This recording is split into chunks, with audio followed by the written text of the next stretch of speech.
Y vamos a leer lo que dice el texto sagrado ahí en Hechos capítulo 20, del 1 al 12, dice lo siguiente: cuando se acabó el alboroto, Pablo mandó llamar a los creyentes y los alentó. Después se despidió y viajó a Macedonia.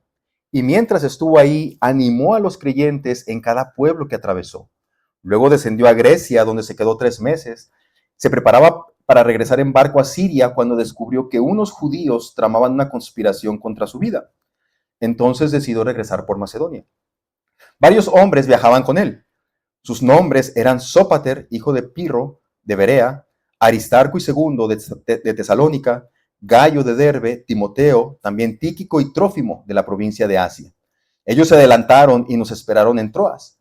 Finalizada la Pascua, subimos a un barco en Filipos de Macedonia y 5 días después nos reencontramos con ellos en Troas, donde nos quedamos una semana. El primer día de la semana nos reunimos con los creyentes locales para participar de la Cena del Señor. Pablo les estaba predicando y como iba a viajar el día siguiente, siguió hablando hasta la medianoche. El cuarto de la planta alta donde nos reuníamos estaba iluminado con muchas lámparas que titilaban. Como Pablo hablaba y hablaba, a un joven llamado Eutico, que estaba sentado en el borde de la ventana, le dio mucho sueño. Finalmente se quedó profundamente dormido y se cayó desde el tercer piso y murió. Pablo bajó, se inclinó sobre él y lo tomó en sus brazos. No se preocupen, les dijo, está vivo. Entonces todos regresaron al cuarto de arriba, participaron de la cena del Señor y comieron juntos. Pablo siguió hablándoles hasta el amanecer y luego se fue. Y mientras tanto llevaron al joven a su casa, vivo y sano, y todos sintieron un gran alivio. Hermanos, fíjense bien, de la lista mundial de persecución que publicó una organización que se llama Puertas Abiertas en enero de este año, nosotros podemos deducir que aproximadamente, pongan bien atención a este dato, aproximadamente 272 millones de cristianos evangélicos enfrentan altos niveles de persecución y discriminación por su fe. Este número incluye miles que han sido asesinados, miles que han sido detenidos y muchas iglesias que han sido atacadas por simplemente predicar o compartir el evangelio. Nuestros hermanos perseguidos son el 25% de los cristianos evangélicos a nivel mundial. En otras palabras, 1 de cada 4 cristianos evangélicos enfrenta persecución. Obviamente, hay países donde esto es extremadamente alto, este número, donde aproximadamente el 90% de los cristianos están siendo perseguidos ahí. Y hay otros países, como por ejemplo Estados Unidos, donde podemos reunirnos libremente y nadie nos va a hacer nada. Entonces, 1 de cada 4 y nosotros no estamos en ese porcentaje. Así que, hermanos, por lo tanto, no dejemos de orar por ellos.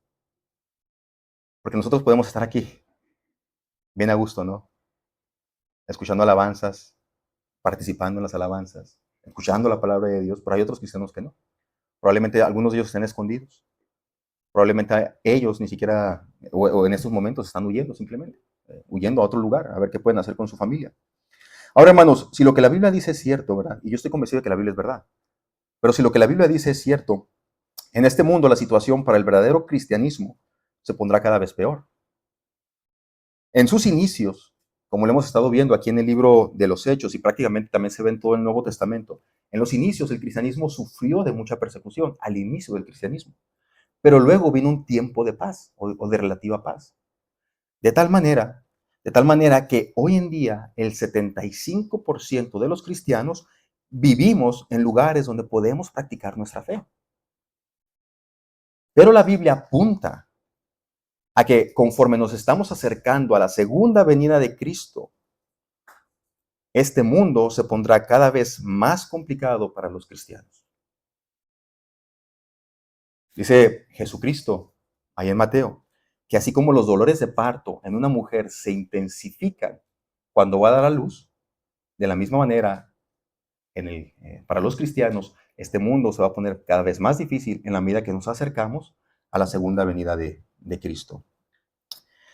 Hermanos, sumado, ¿verdad? Sumado, hablando de esta persecución, sumado a esta persecución que viene sobre el pueblo de Dios, de factores externos, ¿no? Gente externa, gente que quiere hacerle daño, gente que no cree en el Evangelio, gente que cree que los cristianos estamos locos, gente que cree que lo que predicamos es un mensaje de odio cuando en realidad no es así.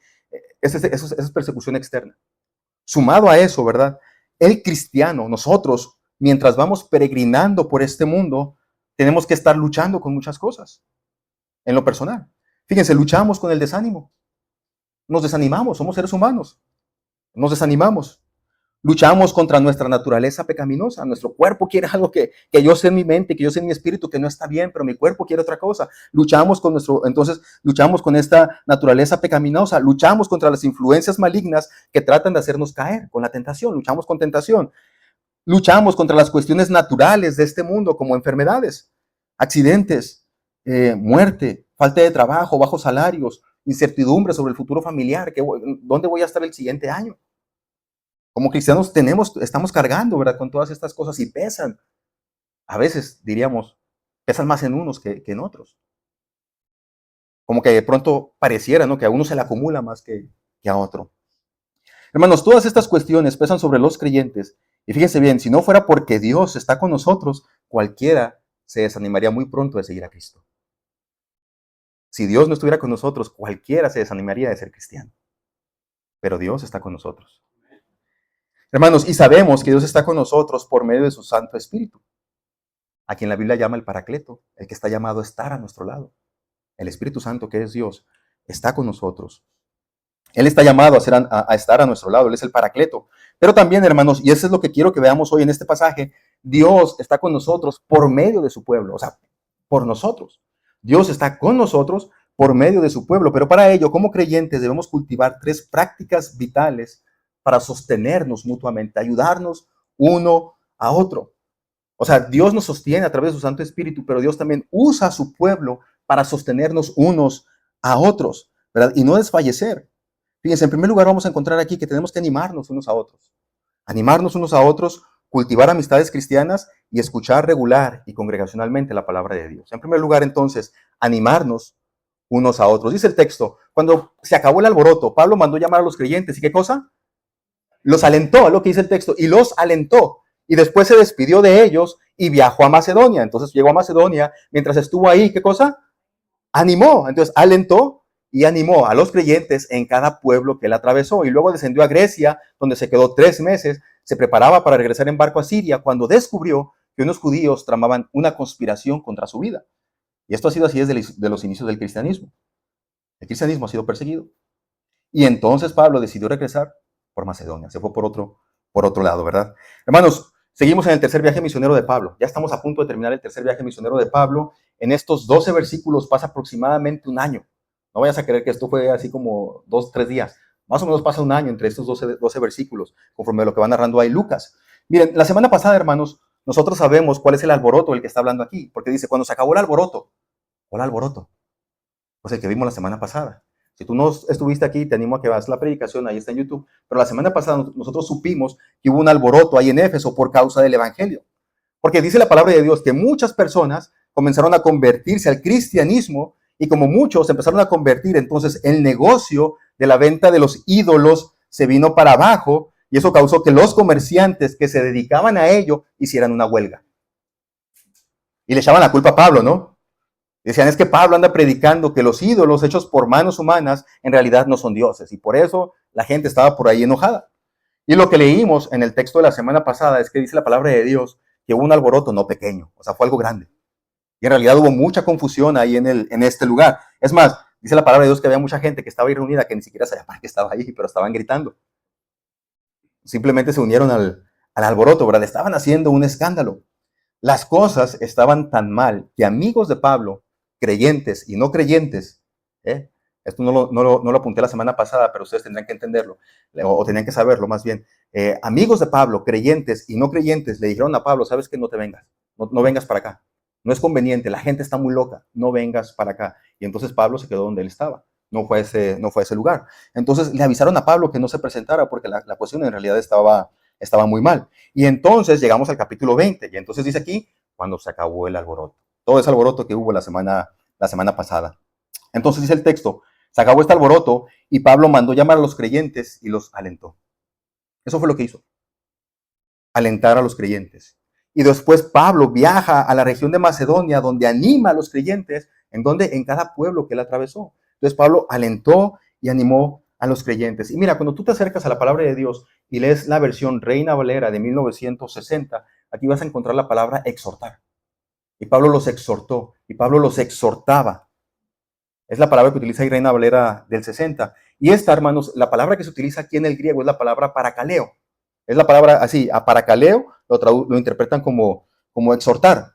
Y esta misma palabra la encontramos en el versículo 12, o sea, al final de este texto, en el versículo 12, donde dice que a este joven que se murió, Eutico, y entonces lo resucitan y lo llevan a su casa, dice en el versículo 12, que lo llevaron a su casa sano y salvo y todos sintieron un gran alivio, un gran paracaleo. Es la misma palabra. Entonces, esta palabra aparece 3 veces en estos 12 versículos, paracaleo. Entonces, aquí la interpretan o la traducen al principio como alentó, la segunda ocasión como animó y la última ocasión como consoló, alivio. Fueron aliviados, fueron consolados. Pero es exactamente la misma palabra. Entonces, ¿por qué quiero que ustedes entiendan esto, hermanos? Porque nuestro español actual, exhortar, a veces suena como un sermón fuerte, ¿no? Como un regaño. Exhórtelo, hermano. Y suena como un regaño, suena así como que la palabra, o sea, es lo que tienen los idiomas vivos. Conforme vamos avanzando en el tiempo, luego se le van dando ciertas connotaciones. Una palabra que originalmente no las tenían, pero con el tiempo se le va agregando esta idea. Entonces, en nuestros tiempos, la palabra exhortar suena a eso, suena a regañar. Exhorto, ¿verdad?, a que dejen de pecar. Pero en el Nuevo Testamento, la palabra parakaleo, que a veces se traduce, o algunas versiones traducen como exhortar, no lleva esa connotación negativa de regaño o de enojo. Pero nosotros la hemos entendido así. Porque con el tiempo, otra vez, esta palabra ha mutado en su significado o en el entendimiento que tenemos de esta palabra. Pero cuando vamos al texto original, podemos deducir que ese no es el significado original de la palabra exhortar. Una ocasión, creo que ya les platiqué esta historia. Una ocasión yo estaba en la primera iglesia que pastoreé, una iglesia pequeñita, éramos como unos 12, 13 hermanos en un pueblito allá de Oaxaca. Yo recuerdo que yo era estudiante en el seminario en aquellos tiempos y yo acabé, creo que llevaba como 6 meses ahí con ellos, trabajando entre ellos. Yo les dije, ¿saben qué?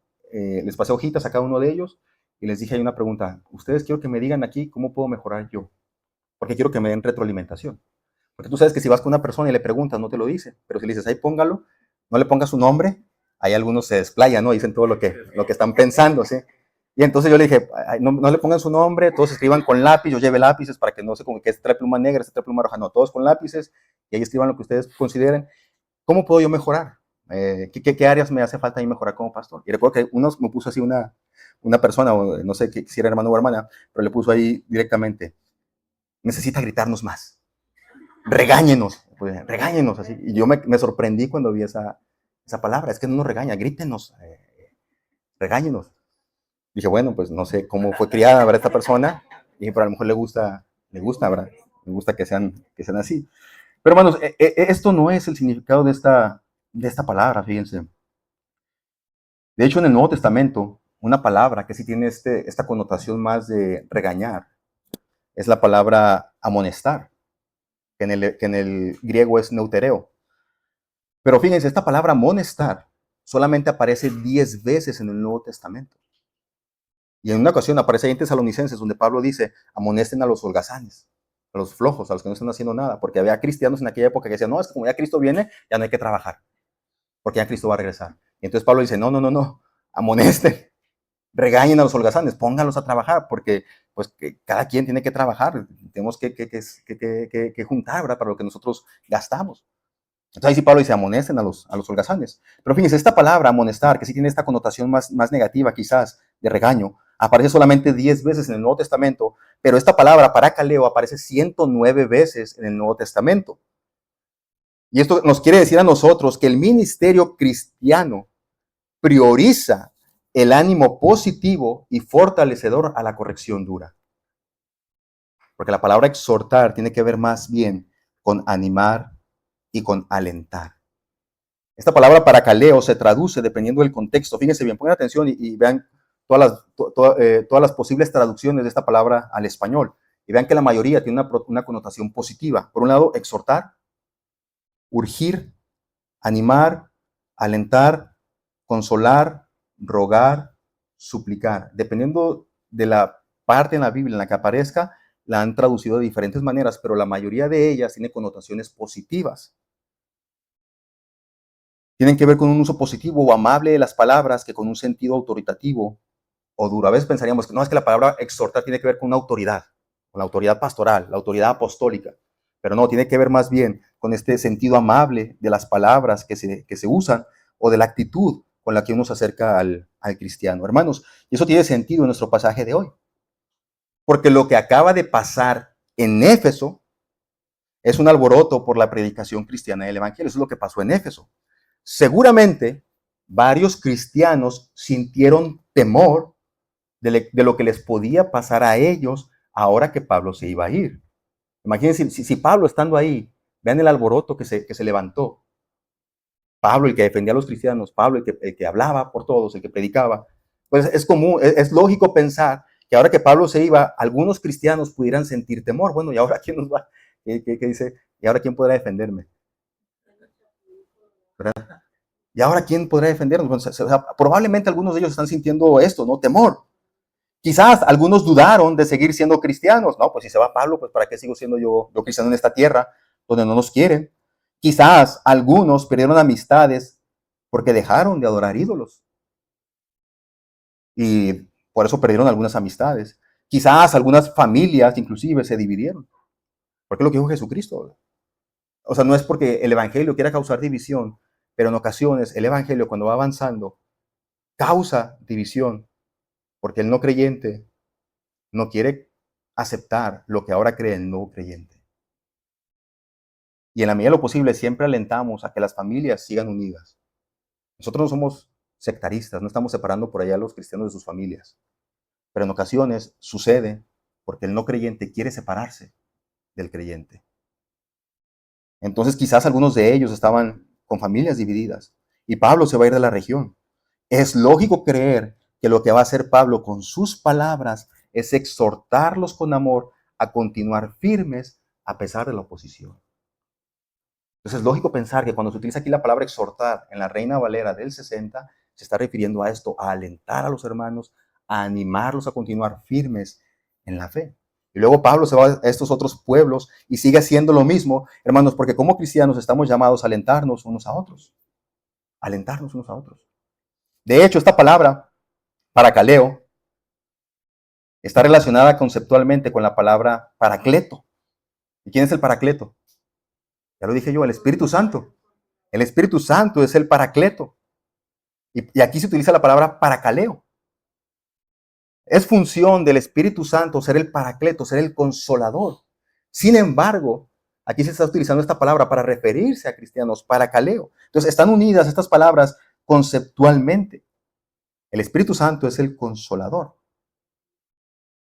Pero Dios utiliza a sus hijos por medio de su Espíritu Santo para consolar a otros creyentes, para animar a otros creyentes. De hecho, hermanos, fíjense bien, en el Evangelio de Juan, la primera palabra que se usa para describir la función del Espíritu Santo es paracleto, el consolador. El Espíritu Santo tiene muchas funciones.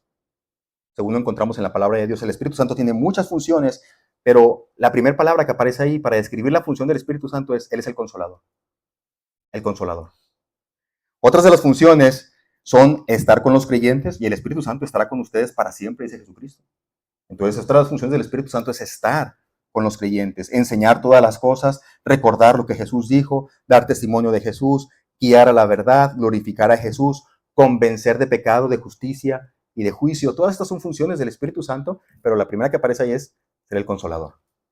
Consolar al pueblo de Dios.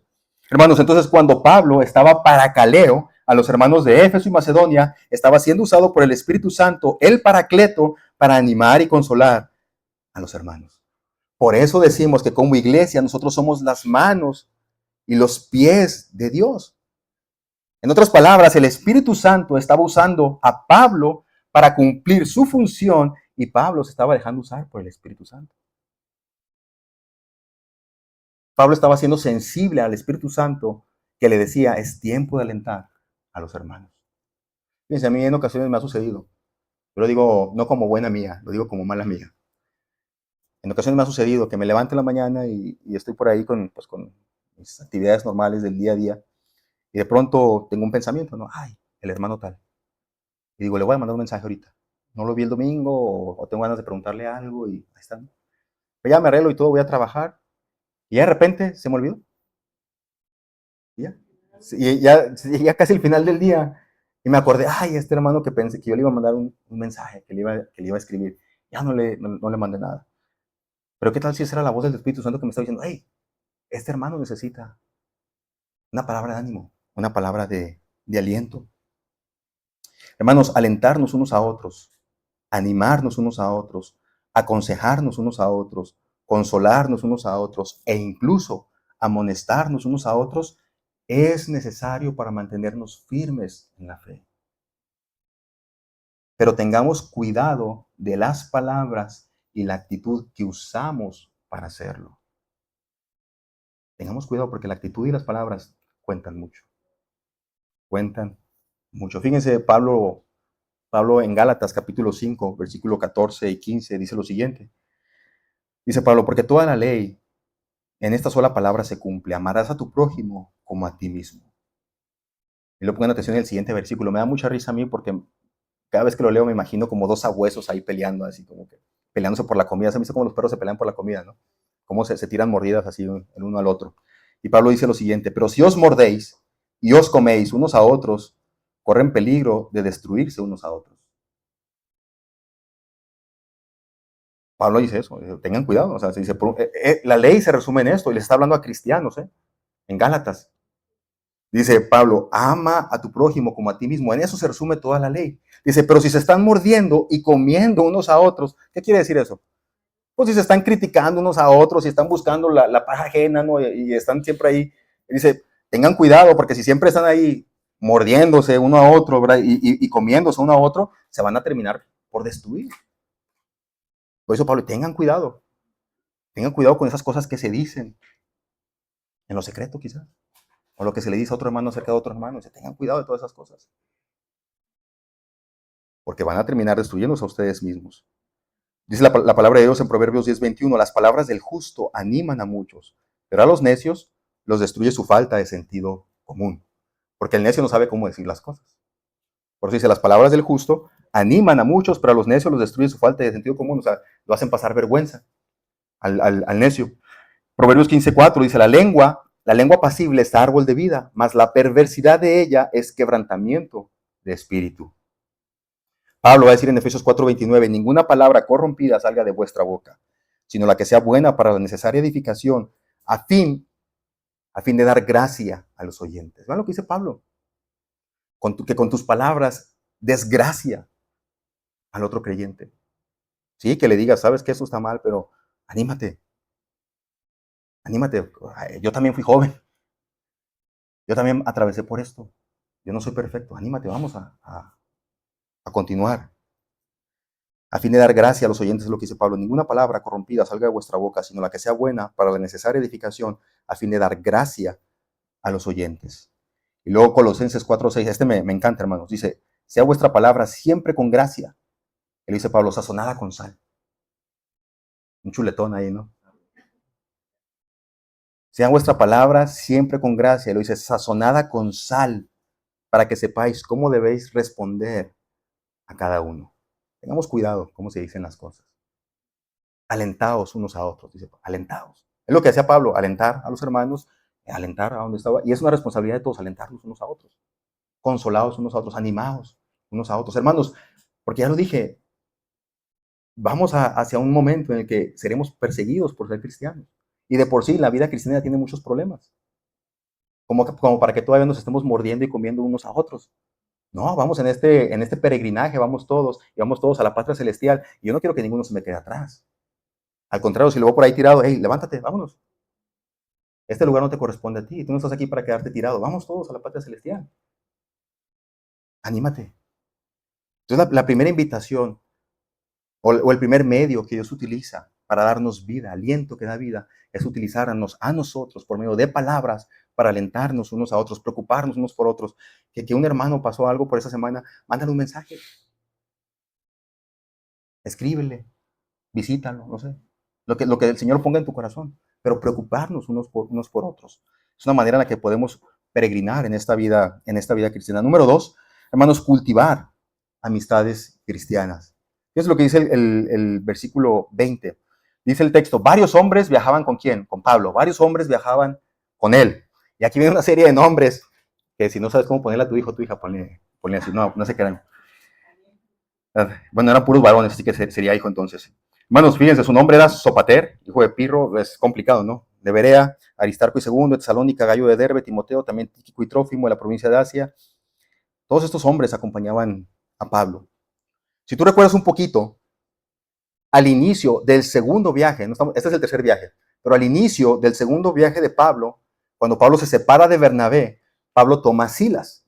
Entonces, al inicio del segundo viaje misionero, iban Pablo y Silas.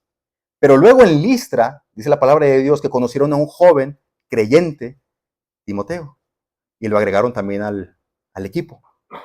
Y también Lucas se agregó al equipo. Entonces hay cuatro ahí, ¿verdad? Pablo, Silas, Timoteo y Lucas, que es el que escribe el libro de Hechos. A eso es el inicio del segundo viaje misionero. Pero aquí estamos casi al final del tercer viaje misionero y nos encontramos que la lista es más grande. Y de hecho son hombres que Pablo va, no sé si decir la palabra reclutando, porque en realidad no es reclutando, como que se le van uniendo a Pablo a la misión y vamos a ver la lista de los nombres para que vean ustedes los nombres de ellos y vean los lugares distintos de donde ellos son y ahí va a aparecer ahí en la pantalla. Fíjense, el primero de ellos es Sopater, de Berea. Sópater, perdón, el acento en la O. Sópater, de Berea. Aristarco, de Tesalónica. Segundo, yo creo que aquí los papás no se quebraron la cabeza, ¿no? ¿Cómo?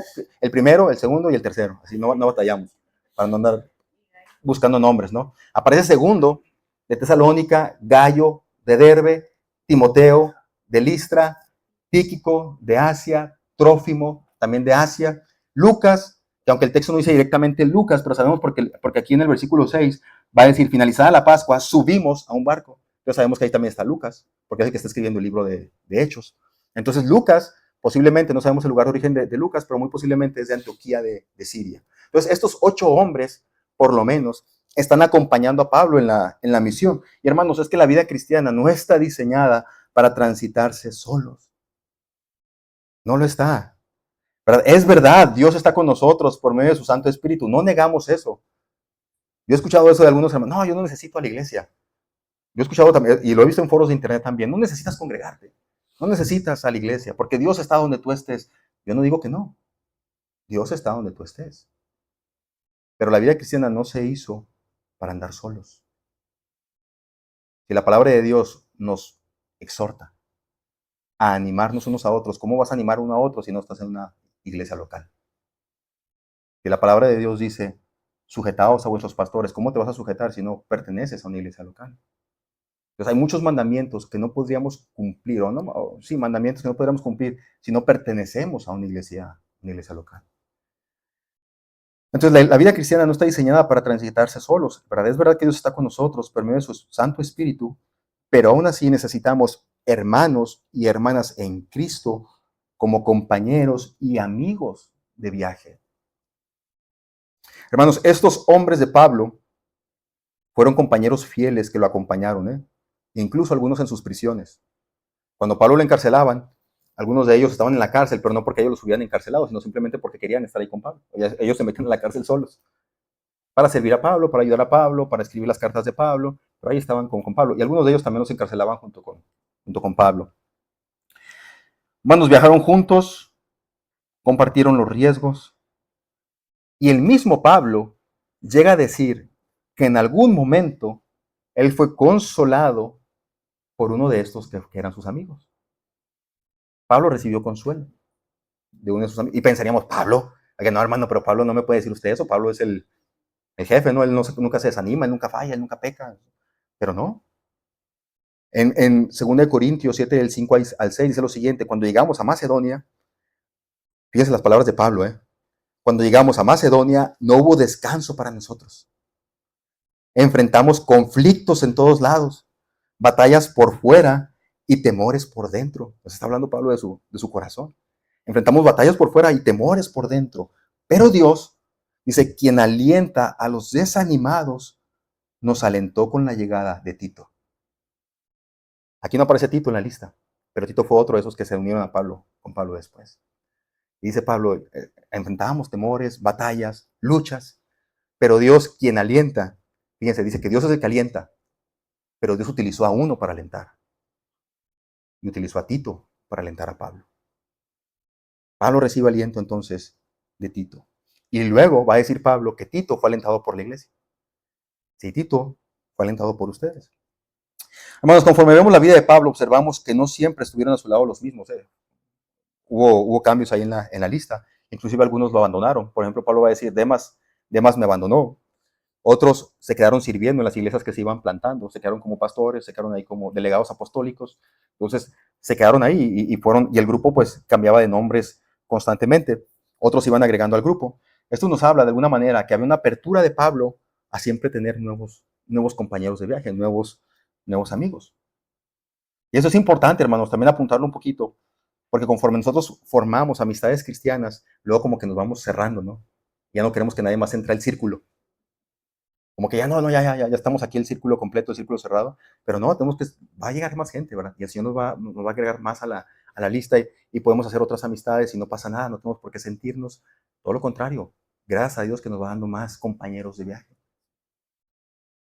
Hermanos, Jesucristo escogió a 12 hombres para que estuvieran con Él. Pero de los 12 tuvo un círculo aún más cercano. Pedro, Jacobo y Juan. Estos tres siempre estaban bien cerca de Jesús. Y de hecho, con estos tres Jesús abría su corazón. Les compartía sus temores. Les compartía a ellos sus angustias. Qué tremendo eso, ¿no? Saber que Jesucristo atravesó también por estas cosas que nosotros atravesamos. Angustias, temores. Él lo atravesó. Y con ellos abrió su corazón.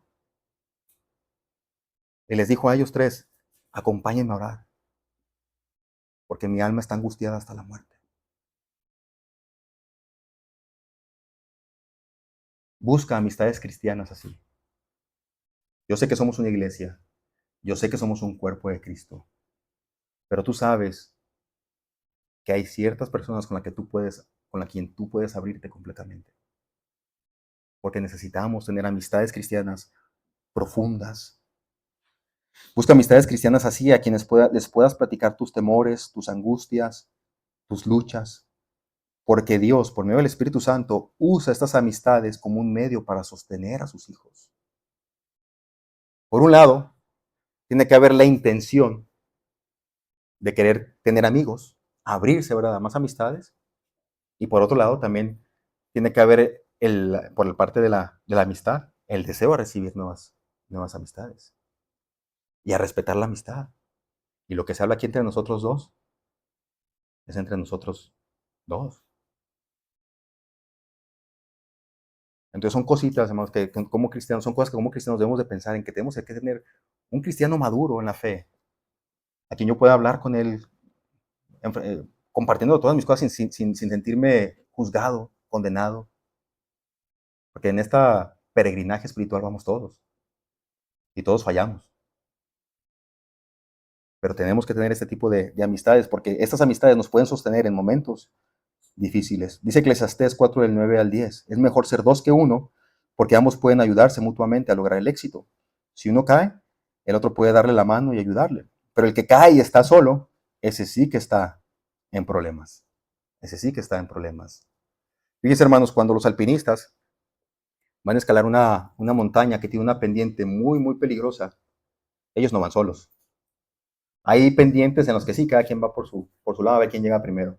Pero cuando van a una pendiente que es demasiado peligrosa, lo que hacen ellos es que agarran una cuerda y de la misma cuerda se amarran todos. Forman un grupo, forman un equipo y de esta misma cuerda se amarran de tal manera que si uno se resbala, todos los demás cargan con el peso de él, porque están atados a la misma cuerda, hasta que aquel se puede volver a sujetar.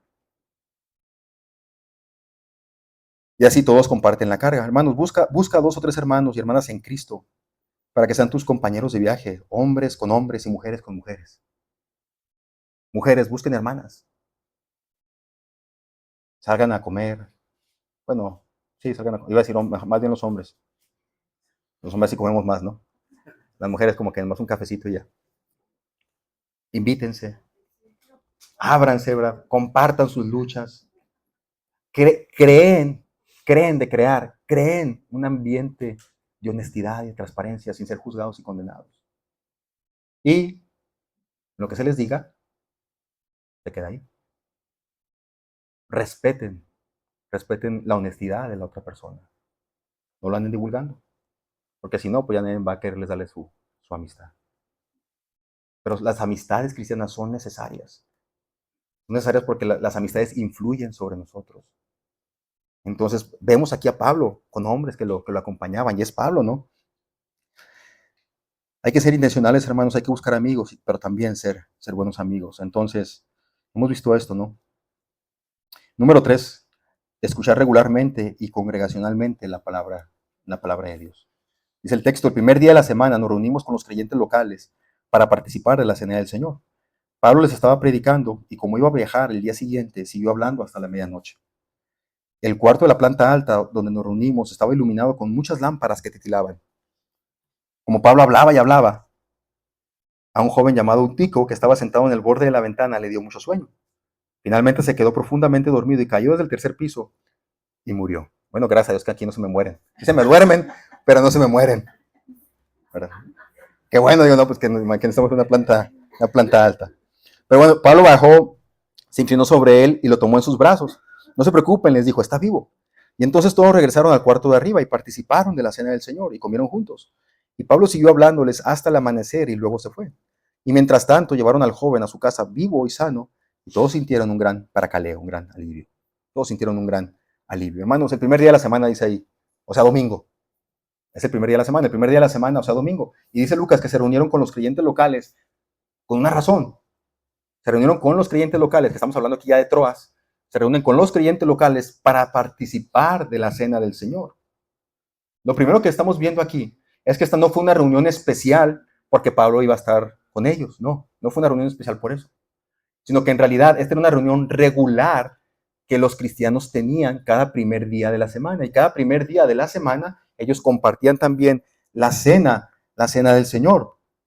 Aunque la ley del Antiguo Testamento dice que el día de descanso es sábado, los cristianos nos reunimos en domingo como una manera de celebrar la resurrección de Jesús cada semana.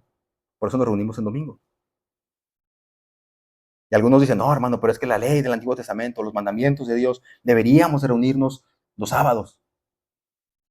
Pero aquí estamos viendo el ejemplo claro de que los cristianos, desde la época de Pablo, ya se están reuniendo los domingos y Pablo no dice nada por ello. Pablo no los regaña, no les dice, hey, no, deberíamos estarnos juntando los sábados, ¿no?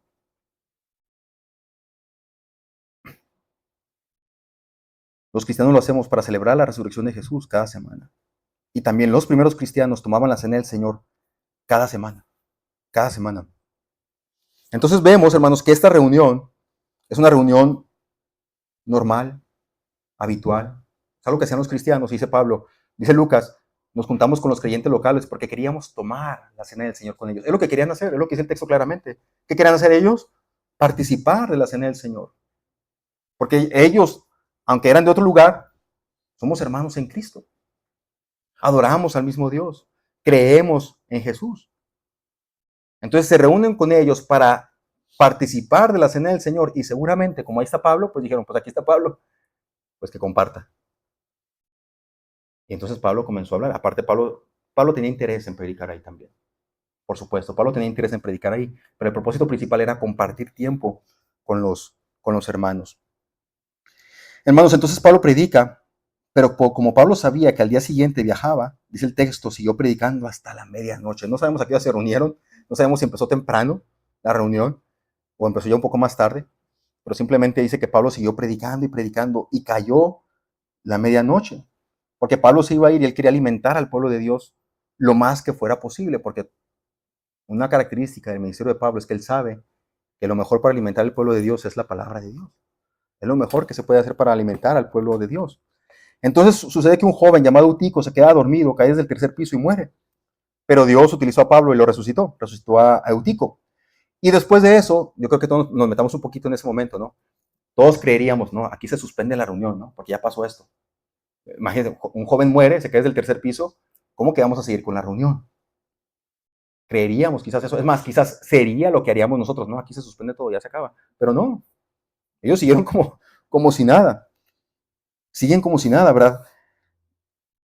Dice el texto ahí en el versículo 11. Entonces, después de que, dice Pablo, está vivo, todos regresaron al cuarto de arriba, participaron de la cena del Señor, estamos hablando ya de la medianoche, participaron de la cena del Señor, comieron juntos, compartieron los alimentos, y luego dice, Pablo siguió hablándoles hasta el amanecer, y luego se fue. Diríamos aquí una vigilia de oración completa, ¿no? Hasta las 6 de la mañana.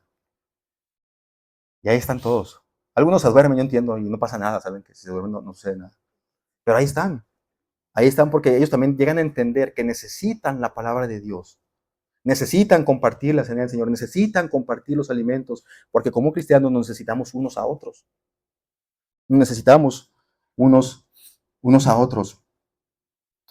Hermanos, de todos los medios que hemos visto hasta ahora que Dios usa para fortalecer a su pueblo, escuchar regularmente y congregacionalmente la palabra de Dios es quizás el más importante. Porque la palabra de Dios es la que da vida a nuestro espíritu.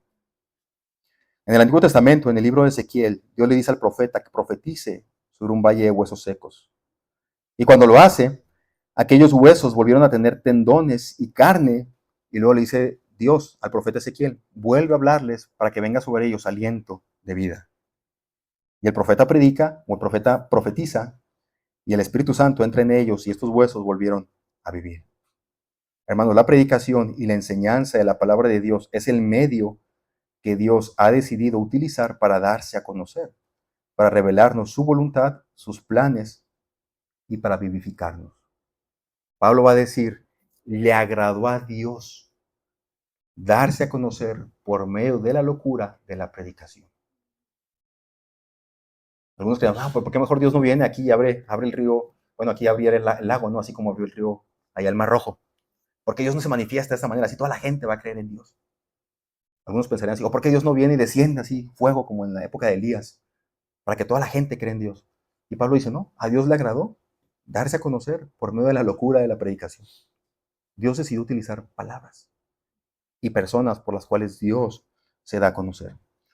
Hermanos, así que ya voy a terminar. Así que cuando lleguen momentos difíciles en tu vida como cristiano, no dejes de congregarte. Porque yo sé que a veces nos juntan. Y hasta parecería, ¿no? Como dice el refrán, y disculpen la expresión, dicen, al perro más flaco se le suben todas las pulgas. A veces parecería, ¿no? Que nos llueve sobre mojado. O sea, como que el que está peor, es al que le caen y le caen. Y parecería que es así. Cuando lleguen momentos difíciles en tu vida como cristiano, no dejes de congregarte. Al contrario, hazlo con mayor determinación porque en su momento Dios traerá a tu vida la chispa adecuada para volver a hacer arder tu alma.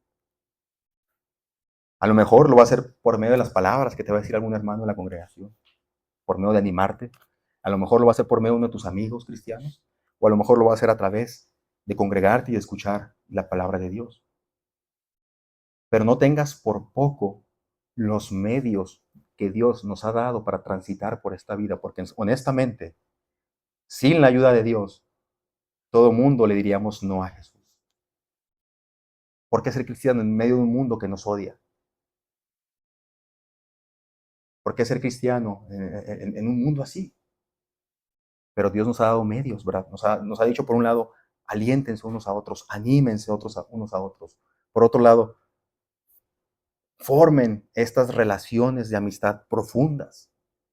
Búscate un amigo cristiano que esté pegado a ti. Y también nos está llamando a congregarnos y a escuchar regularmente la palabra de Dios, porque es la palabra de Dios la que nos trae aliento a nuestra vida.